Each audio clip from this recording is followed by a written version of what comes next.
going, everyone? Ajax the Mister here, and right now we have another episode of Persona 5, the animation, to get underway. I'm kind of interested to see how much they're gonna try and cram into this episode. We're gonna get introduced to Yusuke, you know, like a proper introduction, as well as maybe Madarame, and then we might be able to go inside his palace, and who knows, maybe at the end of the episode, Yusuke might awaken his own persona. That's my prediction right now, seeing as how they tackled the previous palace and the other persona users. So I'm expecting maybe Yusuke to at least awaken his persona towards the end of this episode, or maybe just we begin exploring Madarame's palace and see what direction that takes us from there. But without further ado, guys, let's not waste any more time and let's get this live reaction on the road.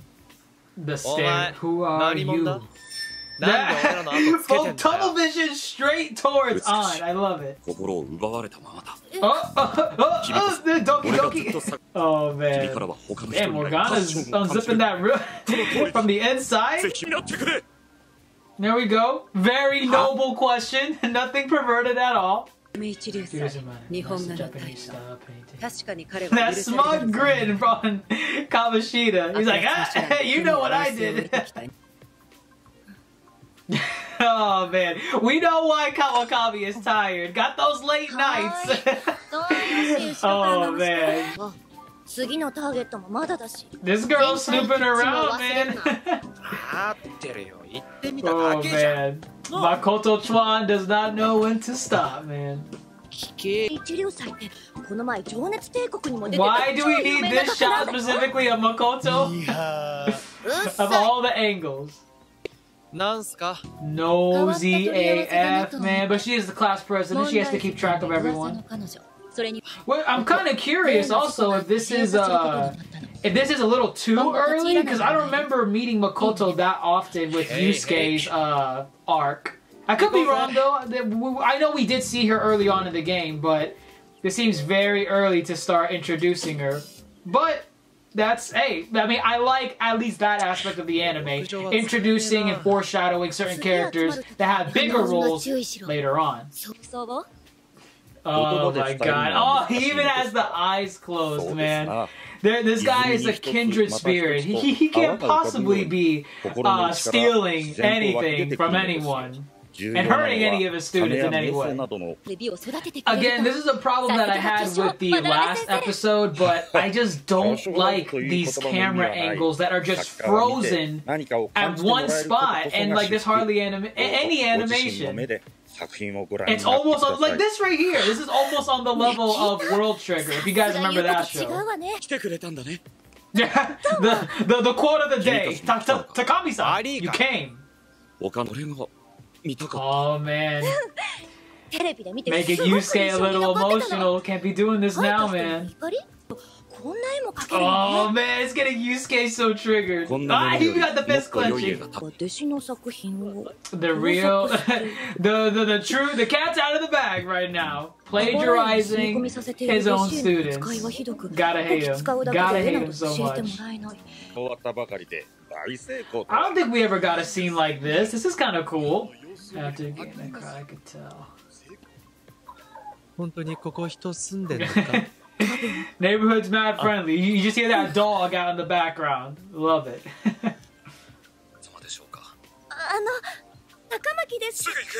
Oh, we ran up! Oh man, I love his enthusiasm. I love it. I love it. Bro, Ryuji, you can't just be upfront about this stuff, man. It's all online. The internet never lies, man. The website does not lie. That's a little too close, man. Just a little bit. Just a little bit. Very humble old man. Very deceptive, but humble at the least. I don't know, man. That's the whole point of the show. People wearing these masks, these personas that aren't really themselves. I think we have a good idea that he's not who he's portraying himself to be. The forbidden door. Morgana knows. He knows that's gonna be a plot device. Wait, that's it? What was the point of going to the house then? Oh man. Oh, got a hit. That means there's a palace, man. That means he's corrupted. Oh, lovely. I believe the words were like museum or yeah, like museum probably. Traditional Japanese painting, buildings related to art, museum, right? Ah, there we go. And into the metaverse we go. Cannot wait to see how they portray this. Okay, yeah, it looks good. They're already exploring. Okay, honestly, the pacing right now, I could see Yusuke somehow getting involved towards the end of the episode.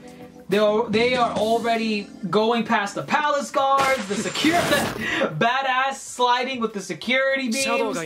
We're gonna get some Yusuke action. The guy that knew how to bend his back like a complete 180 degrees. I kind of like this shot right here. It looks really nice, really well drawn. What's wrong with committing crimes of plagiarism, guys? It's perfectly natural and okay. Oh my god, Ryuji, stop. Now is not the time. You need to relax, bro. And now, yeah, we're back to the real painting, you know, moment. We're back to here. So, again, prediction time. I'm telling you, it's gonna happen at the end of the episode. If it doesn't, I'll be shocked. I'll be shocked. The nude part. Nani? Oh man. Yeah, you're still here. So twisted, man. Even has Yusuke, someone as proud as Yusuke. Oh my god. Just being manipulated by this guy. Oh, snap. That's where you have to draw the line, man. If any of them commit suicide, that's where this guy, regardless of whatever Yusuke wants, they need to change his powers. Change his heart through his powers. And then he's gone, like Batman. The guy is slick. Let's go. Ikuzo. Madarame. Oh snap, never mind. I stand corrected.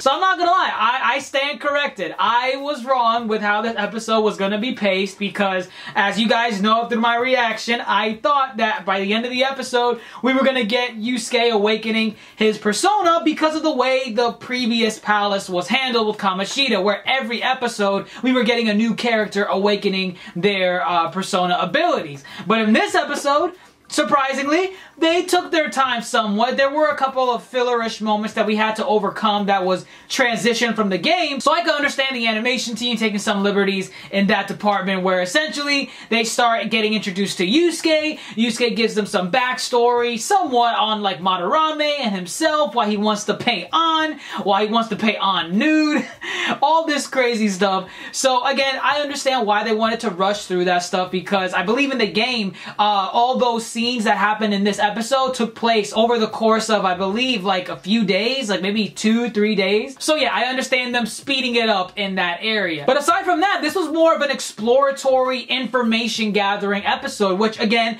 I really do enjoy. I like that Persona, at least so far in this episode, started to slow down a little bit. We got to explore some of Madarame's palace. We got to see part of what his shadow somewhat looks like. So it's a little bit shrouded in mystery. I do like that. And we got to see, you know, the guards and whatnot. And then we also got some intel on basically Yusuke, how he feels about Madarame, the whole deal with the plagiarism and abuse and whatnot. I mean, to be honest, this review is going to be quite short because that's literally what this episode was. It was just an episode focused on gathering information. Should the Phantom Thieves go and attack Madarame? What's Yusuke's role in this? How is Yusuke linked to Madarame? What is the true meaning of the Sayuri? Which I cannot wait to see how the anime is going to portray that, if they're going to do it justice. Because I can tell you right now, the way it was handled in the game, so emotional, so beautiful. It really showcased how Yusuke's character made a complete complete 180 in this whole Madarame arc. So right now, I like the pacing that they're going in. This episode was just for information and intel gathering for the Phantom Thieves, and now they have it set in stone. Madarame is the next target. We are going to infiltrate his palace, and for sure, 100%, we are going to get Yusuke's Persona Awakening in next week's episode, without a doubt. But as to whether or not we're going to finish the palace next episode, I mean, we'll have to wait and see there, because I'm hoping we don't go too quickly. Maybe one more episode after that we'll wrap up Madarame's palace, but we'll have to wait and see there. Let me know your thoughts in the comments below. What did you guys think of the episode in terms of storytelling? Did you think that it did a pretty decent job with the whole information and intel gathering that the Phantom Thieves have to do in order to decide on whether or not to attack Madarame's palace? The one big complaint I just gotta throw out there is the animation in certain areas. I know it was a way bigger problem in last week's episode, but I kind of saw a few tidbits of it here and there, where essentially the camera, like I said last week, is just focused on one angle, and the angle, there's hardly any animation, maybe some like lip flapping from one character or two, and that's it. Like the camera doesn't move or anything, it's just focused on one scene. And there's even a couple of scenes where there's no animation at all, it's just focused on the characters, you know, just having a conversation, but because of the angle of the shot, you can't see the lips moving of one of the characters because, you know, you're looking at the back of their head. Again, it's just a nitpick, but it really bothers me when I loved the animation from the game, where, you know, they started it to do 2D anime style animation to showcase some of the cutscenes, but then when you look at the animation, the anime adaptation of, you know, this particular series, it's like, yo, come on, man, I know you guys can do better. But again, it is just a chill episode, intel gathering, not much going on, so I can somewhat understand them taking a little bit of a break in this episode, but they better pick their game up for next week. But again, let me know your thoughts in the comments below. Leave a thumbs up if you enjoyed the video. Click that dumbbell next to the subscribe button so you can stay up to date whenever I upload a video, and don't forget to stay beautiful. I'm Ajax the Mister, and as always, folks, thanks for watching.